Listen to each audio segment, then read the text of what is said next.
Assalamualaikum warahmatullahi wabarakatuh. Nami kula Ramadhanul Dirja saking kelas kaliwelas IPA setunggal nomor absen sekawan likur. Wonten mriki kula badhe maosaken pidato tentang bahayane narkoba. Sumangga dipun tinggal videonipun. Assalamualaikum warahmatullahi wabarakatuh.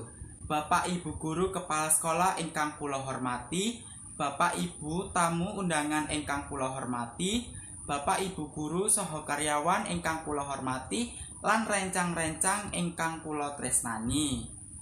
Puji syukur konjuk wonten ing karsanipun Gusti Allah Subhanahu wa taala ingkang Maha Asih, awit ing wekdal menika kita sedaya taksih pinaringan rahmat sehingga kita wekdal menika kita saged makempal kanthi pinaringan kaharjan wonten ing mriki. Bapak Ibu lan kanca-kanca ingkang kinurmatan, kula badhe matur ingkang ira-irahan bahayanipun ngagem narkoba lan obat-obatan ingkang dipun larang. Kita sedaya sampun kathah mirangiken pawartos saking TV, radio, lan internet. Kula badhe ngaturaken bahayanipun narkoba. Narkoba saged ngrisak badan, kesehatan badhe kaganggu, pikiran boten saged jejeg lan sanesipun gangguan. Narkoba minangka obat ingkang dipun larang boten sae kagem putra-putri Bapak Ibu sakjatosipun baten keparen dipun sadekanti bebas. Sintena ingkang ngagem lan ninggakaken ateges piyambakipun sampun nglanggar paugeman lan saged dipun paring pidana. Awit menika kula ngajak monggo ampun ngantos kita cedhak-cedhak lan ngagem ingkang menika ateges sampun kuwanton nglanggar aturan saking pamerintah. Pramila kanthi mekaten monggo kita sareng-sareng nebihi narkoba.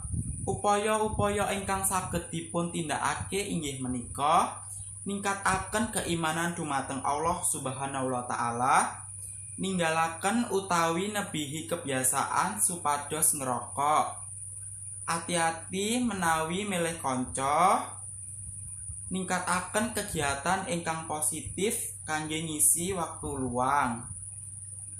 Pemerintah kedah damel aturan lan sanksi hukuman ingkang saged damel efek jera.